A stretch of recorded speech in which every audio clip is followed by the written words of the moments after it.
Not all motivation is light and cheerful. So how do you use dark motivation to your advantage? Stay tuned and find out. Welcome. Okay, here's the question. You serious? How are we dark horses? You know, the ones everyone is betting against, the ones they don't expect to win, place, or even show on the track, and they'll even laugh on us when we talk about trying. How do we show the world our greatness and triumph? Come on. Well, that's the question, and this podcast will give you the answers. Let's go. This is The Dark Horse Entrepreneur. My name is Tracy Brinkman. And push it up. What is up? What is up? What is up, my dark horse friends and family? Welcome back to your ongoing dose of dark motivation learning. I'm your dark horse host, Tracy Brinkman. And you, well, that, my friend, is infinitely more important. You are a driven entrepreneur, or perhaps you're just one in the making. Either way, you're here because you're ready to start, restart, kickstart, or just start leveling up with some great marketing, personal, or business tips and results in order to build that beautiful business of yours into the empire it absolutely deserves to be. That's why I'm here hitting you with yet another solo success episode coming to you straight from the Dark Horse HQ as we dive deep into success with actionable advice, tips, and steps to help you level up your game. Your speaking game, I need to level it up, obviously. Your business game, your relationship game, your spiritual game. Because as we already know, there are no shortcuts to success except for taking those little steps towards your goal every single day. Now, one of those little steps I'd like you to take if you're getting value from this podcast, the episodes that I'm bringing you, the solo ones, or any of the guests and any of the gold that they're bringing to you, please go on down there and let's tell those podcast platforms out there that you are getting that value. And the way you do that is by going on down there and hitting that subscribe button. And while you're there, go ahead and leave us a 5-star rating, and then go ahead and drop some kind words in the reviews. Heck, give me some constructive criticism. Give me some suggestions. Ask questions. I read every single one of those reviews, and it is those subscribes, ratings, and reviews that those podcast platforms used in their algorithms to help lift us up in the rankings so that we can reach more driven entrepreneurs just like yourself. So please take a moment, show the love, and help spread the word. I definitely appreciate you. So Monday, or in episode 245, for those of you that aren't following this chronologically, Carissa Atkins was talking about finding motivation in the murk during part of our conversation. You might want to go check that out. Again, that's episode 245, Carissa Atkins. And it made me think of some times when I found motivation in the darkness. You know, because everyone's talking about, oh, motivation is happy and unicorns and rainbows and roses. No, life isn't always rainbows, unicorns, and roses and lollipops and sugar plum fairies or all that noise. Life can be dark. So I want to come at you from a real point of view, is that sometimes you have to flip that darkness into some motivation. Now, I can think back on a couple of times. I think probably the last time that I flipped some some darkness into some motivation was during a divorce. I was going through a pretty nasty divorce, and I remember seeing a post from my to-be ex. And it was one of those posts about, oh, life is going to be so much better, yada, yada, yada, yada, yada. You know, and it's like, you get angry, you get pissed off. You're like, you know what? Screw you. You know, when you've done the things that you've done for X number of years, whatever X number of years might be in your scenario. I know for me, it was 20 plus years to provide a home and a roof and a place where people can grow up and kids can be raised and go on to be productive parts of society. You're like, you know what? Screw you. I turned that anger, that pissed offedness, that darkness inside of me into motivation to lift myself up, to lift my station, to improve the role I was playing in life, to stop playing small, right? I was using that darkness as a motivator. And I took that motivation and I sat down with my journal and I wrote down, well, first off, I wrote down what kind of woman do I want in my life? What kind of special lady do I want in my life? And once you get past all the obvious things, the eye candy part. So I wanted to be thin, and I wanted to have long hair, and I wanted all those things.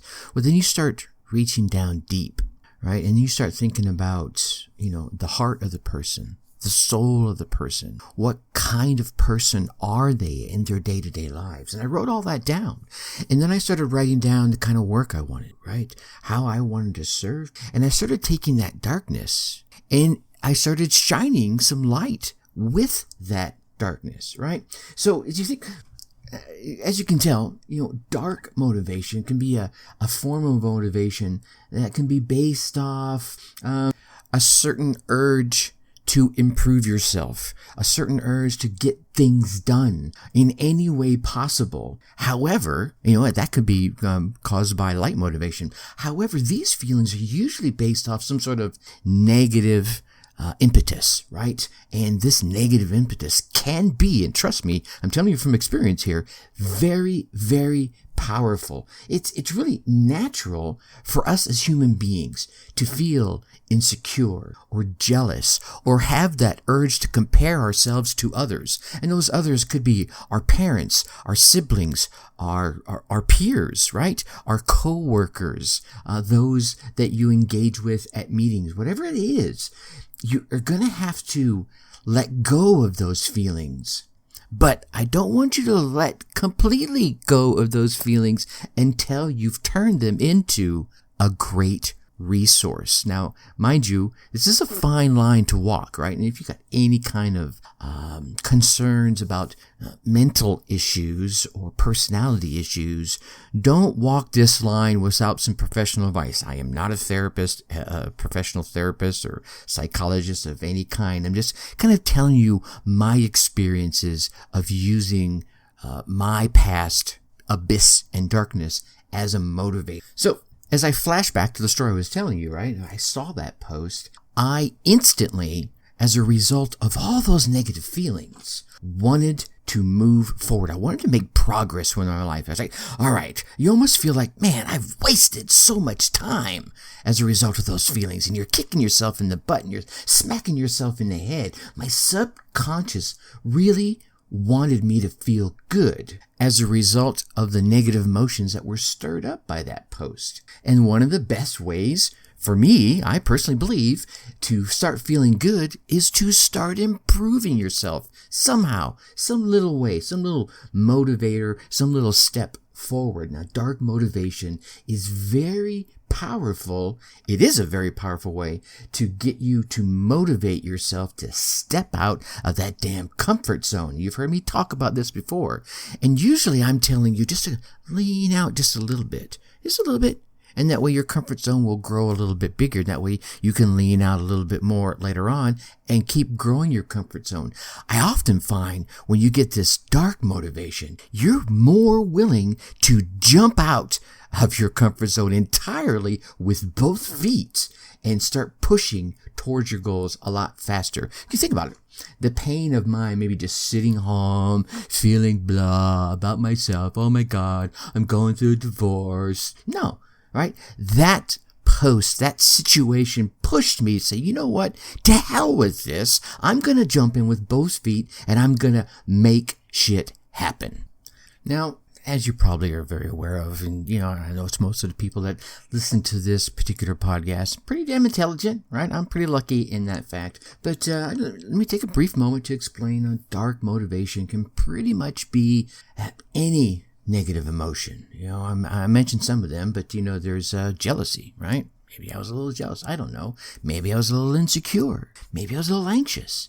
I was definitely uncomfortable. Any of those things like that are going to help you create, or can be used to create, that dark motivation. Maybe you see someone that not too long ago was a little doughy around the middle, and all of a sudden you see them again. They're like, not ripped, but they're in much better shape, right? Maybe it's an old girlfriend and they had that extra spare tire, and you see them, they're all like hourglass, and you're like, damn, you look good. that could create some dark motivation inside you. Maybe you're fired from a job, right? Many of us been there myself, raising my hand here. You're fired from your job, and you know what? I'm going to prove you wrong. You're thinking to yourself when you're talking about your ex-boss, and you go out there looking for that better job, not the same. You want to ratchet up so that you can look back and maybe, thumb your nose at them. Metaphorically speaking, maybe you even want to do it physically at the same time. So you get out there and you start brushing up your office skills, your social skills, your personal skills so that you can find that leveled up opportunity, be it a relationship opportunity in the case of seeing an old friend or ex that's looking good, or, wanting to thumb your nose at that boss. But at the end of the day, this dark motivation really relies 100% on negative emotions. Some people could even call this a little childish, a little immature. Yeah, that's okay. It's natural for us, and you can define and use them to your advantage, those dark emotions. However maybe it is a little childish to thumb your nose at an ex-boss because you landed a better job. But here's the thing. In the process of doing that, you improved yourself. You improved your station. You can hold your head up high and puff your chest out. Maybe a little chest thumping is appropriate to show them, you know what? Firing me, bad move. Or firing me, thank you, because it enabled me to get this better opportunity. But I think the key here is, and we've probably heard this if you've heard any of Anthony Robbins' presentations, is that sometimes people are more motivated from pain than they are to move towards pleasure. They want to move away from the pain much quicker than they want to move towards the pleasure. So that's one of the opportunities of these dark thoughts. These thoughts of anger and jealousy and angst creep up and afford you an opportunity to leverage them into what we'll coin the phrase of dark motivation in this sense. Spicing up your motivation with these feelings is like, adding a pre-workout drink to your workout routine, right? I know my wife and I work out, and she frequently drinks one of those pre-workout powders and mixes it with the water to make it a little more effective, a little more to get that milk a little bit more of the juice out of that workout, and it can be very effective. But again, just like those workout powders, it can be harmful if you use too much. See, because if you're constantly going out there and comparing yourself and letting that jealousy, that anxiousness, that insecurity take over your life, you're probably going to face some of those mental problems that I asked you about a little earlier. You're probably going to face some stumbles, bumbles, trips, and falls. They're going to be much bigger than if you just use it to juice your motivation and then let it go. Because here's the deal. You do not need to compare yourself to other people. You don't have to care about their achievements versus yours, right? That confidence that you need is going to come from inside you, not from outside there, right? What things have you done? Little things, big things, small things, teensy, tiny little things that you've done that make you feel good. Who cares about what everyone else out there thinks? You don't need to prove yourself to them. You're not here to prove yourself to them. You're here to look at what you were yesterday, and if you are an infinitesimal amount better than you were yesterday, smile. Hold your head up high. If you're in the same place that you were yesterday, smile. Hold your head up high, because guess what? You didn't fall backwards, and you have the opportunity to move forwards. Now, if you're in a worse place than you were yesterday, smile, hold your head up high, because you just realized it, and you can now take that step forward. Now, while finding motivation in your darkness is beneficial, I want you to remember to only use it every now and again. Much like I talked about the pre-workout drink. Too much? Not good. You got to find that right balance. And perhaps as you're laying in bed, sitting on the couch, sitting behind your desk, looking at that blank screen with that little cursor blinking at you, almost taunting you as you get some sort of writer's block, creative blankness going through your head, maybe you dig deep into your mind. Find that little morsel of uncertainty or jealousness or jealousy or anxiousness that you can use to motivate you. Then, once it motivates you and you get going and you start rocking and rolling, smile and realize, you know what? That one thing that was bad, I just turned it into something good, and you can let it go. It might feel a little uncomfortable for a little while, but here's the thing, and you're going to know this, you're going to nod with me on this one. Nothing great in your life, in my life, or in anyone's life comes without effort. You have to get comfortable being uncomfortable. I believe it was Jackson Milan that said that in one of our episodes not too long ago.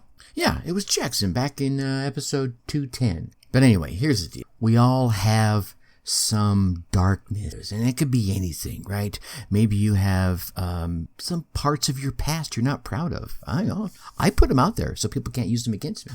Maybe you have some insecurities you're dealing with, some underlying emotions that you have that you could use as dark motivation. So why not go ahead and use them to your advantage? Use them to propel you forward. Learn to control them in a way that it doesn't bother you in your everyday life, but you can expose them whenever you need to. The very first episode I did of this podcast was taking my dark times and just airing them, sharing them with you all. That was my way of using my darkness, my dark times, as a motivator, and hopefully as a way to motivate you. It's like, damn, he went through all that and he's doing this now. I can do that, not a problem. See, those are some of the best ways you can use your dark motivation to your advantage. So with a little practice, you can channel those darker thoughts, those negative emotions, and flip them into bursts of motivation. And guess what? Here's the thing. You'll eventually be grateful for having them. It will make looking back at some of those bad times, at some of those negative feelings that you've had across your lifespan a little easier. Heck, I even believe it'll make it a whole lot easier. Probably make you a lot happier person as a result. Now, once again, let's be careful here. We want to apply them in doses, right? In small, controllable doses so they don't harm the overall quality of your life, your relationships, your business, your spirituality, or anything else. But you just want to use them to move yourself forward. That's what we're all here for, isn't it? All right. Alrighty, well, that wraps up another amazing week here at the Dark Horse HQ. I know you want to keep getting all these solo success episodes as well as the amazing guests I'm able to bring on and share their tips and thoughts and strategies with you and their stories, right? Again, go on down there, hit that subscribe button, leave us a 5-star rating, and drop us some kind words in the reviews. Make suggestions, ask questions. Again, I read every single one of those reviews. I'll be happy to turn your questions into a podcast episode. And really, the core of this is it's those subscribes, ratings, and reviews are your way of telling all those podcast platforms out there that you are getting the value, and they should lift us up a little bit in the rankings so that we can reach more driven entrepreneurs just like yourself. So please take a moment, show the love, and help spread the word. Alrighty, you get out there, you run your race, you get your results, and then come let me hear about them. Heck, put them in those comments. Send me an email, Tracy@darkhorseschooling.com. But in the meantime, and until next time, think successfully and take action. Thank you for listening to the Dark Horse Entrepreneur Podcast. And you know this! Thanks for tuning in. Check us out at www.darkhorseschooling.com. All right. My name is Tracy Brinkman.